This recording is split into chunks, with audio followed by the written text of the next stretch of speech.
Hello, everyone, and welcome to our channel. I'm Mark. And I'm Rob. And today we're going to preview the game that's tonight between the Indiana Fever and the Las Vegas Aces and talk about the fact that Caitlin Clark once again set a TV viewership rating for another network. And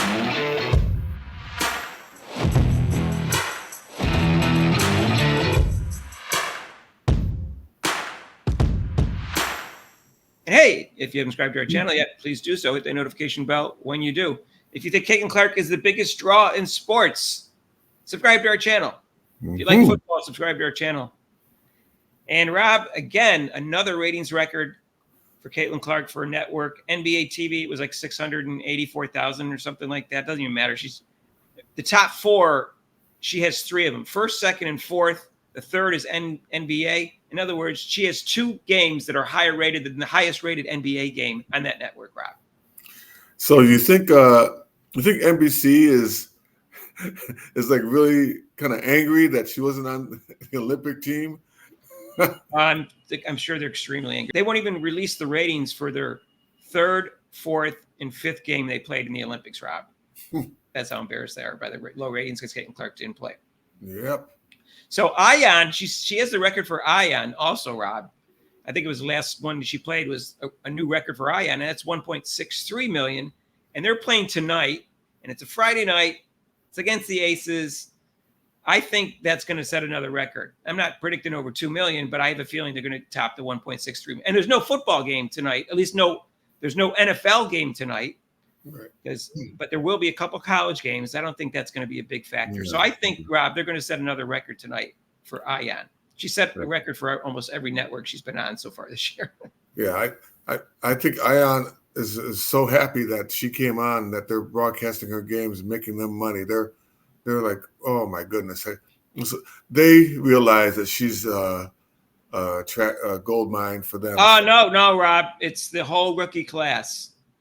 It's not Caitlin. It's a whole rookie class. Please stop it with those. Stop it with those imaginary scenarios that it's just Caitlin Clark, who came down from the mountaintops like Moses and to save the league. The tablets. Mm-hmm.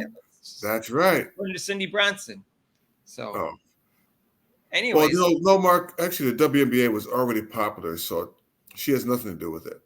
No, it had been growing fast before she got in the league. Yeah, so this is just a little bump that she just kind of like contributed a little bit. So she has nothing to do with it. No. Tonight, though, they're playing the Aces again with the presumptive anointed MVP of A'ja Wilson, who really didn't have a great game despite scoring 27 points last game. She took 28 shots to get it. That's not good for her. It's not good to have average less than a point per shot attempt. Caitlin Clark didn't play well at all, obviously. She had a couple great passes, but she didn't play well. She didn't shoot well. So we'll see. I think Caitlin Clark will be psyched, Rob. Maybe she wasn't feeling well because in the middle of the first quarter, she got taken out. And then I heard she went into the bathroom and came back out. So maybe she just wasn't feeling well. Mm-hmm. They can throw you off. She didn't look like she had the same amount of energy she normally does. I'm not making excuses for her. She played a bad game, but everyone has bad games. You can't play 40 games and not have a bad game. It'll be a kind of a revenge game. It's hard to beat a team 3 times in a row, let alone 4. So we'll see. I think the Fever will come out with a little more fire than they did that last game. And maybe they'll make their shots and play better defense on the perimeter. Rob, you know what'll give them a better chance of winning? Christy Sides would watch our videos and start Temi and put her on A'ja Wilson from the beginning instead of waiting till, 3/4 of the way through the first quarter and then not use her again until almost the third quarter's over again. Because anytime she was on A'ja Wilson, her shooting percentage went down. She didn't have these wide open shots near the foul line. And, she's just got to start her, Rob. I don't care if it depresses Melissa Smith or not. She's got to start Temi, and she's got to put her on A'ja Wilson from the get-go. Well, maybe she looked at the tapes with her assistants, and she noticed that.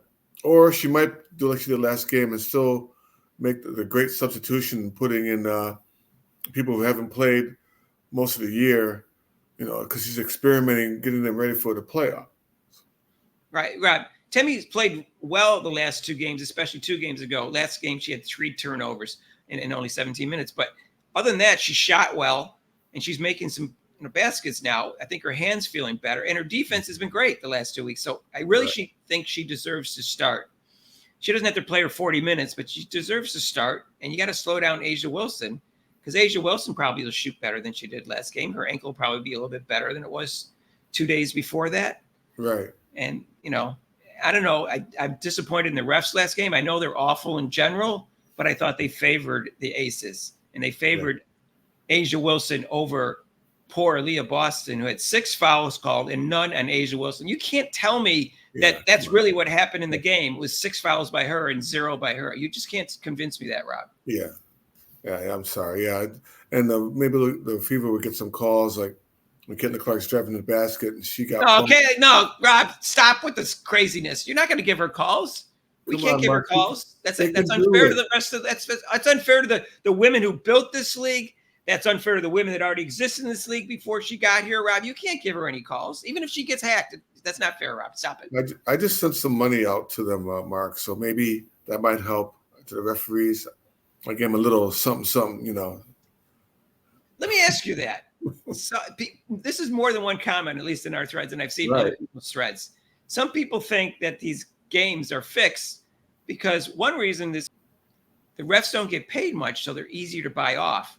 And that's the reason why you see such bad officiating, not only against Indiana Fever and Caitlin Clark, but just bad officiating in general. And explicitly, some of these calls going one way or another, Rob. What do you think? Seriously, what do you think of that possibility? I've been kind of mentioning that already, Mark.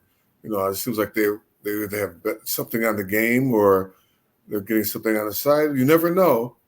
Hopefully that's not true, but the way they've been refereeing these games, it's been pretty brutal. I mean, when acts are happening right in front of you, and you just kind of like don't make a call or look the other way, there's something going on.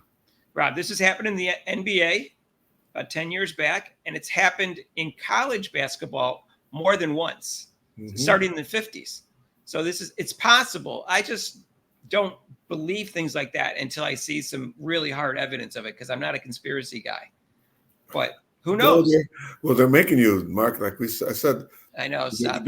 This must be the only sports or anything in your life that's ever got you thinking conspiracy. It's really so. Well, I don't know. I feel really bad for you. I'm like, what? What are they doing to him? That Sacramento Lakers playoff game, Rob, made me think about conspiracy with the refs. Oh, okay. You saw that where the Lakers got all the calls in the fourth quarter and they won an important playoff game and ended up winning the series. But normally, I just don't believe the refs are being bought out unless I see some hard evidence, because it's too easy. I mean, they make bad calls all the time in sports, and it doesn't mean that the game's fixed, but it could be. That's what some people are saying. I have no idea. I hope that's not the case, Rob. Well, with refereeing, you have to be consistent, and they are consistently horrible. So expect horrible officiating tonight, whether it's fixed or not. And join us.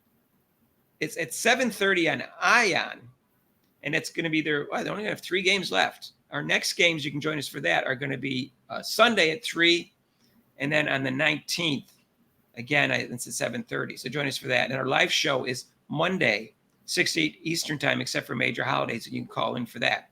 And if you haven't subscribed to our channel yet, what are you waiting for? It's free. You don't have to give your credit card. You don't have to go live on Instagram first. You don't have to do anything. All you got to do is just hit that subscribe button and hit the notification bell when you do, so you get notified of our next video. And if you want to donate to this channel, there's super chats and super thanks down below, and there's a link to PayPal. And we'll see you on the next video. Peace out.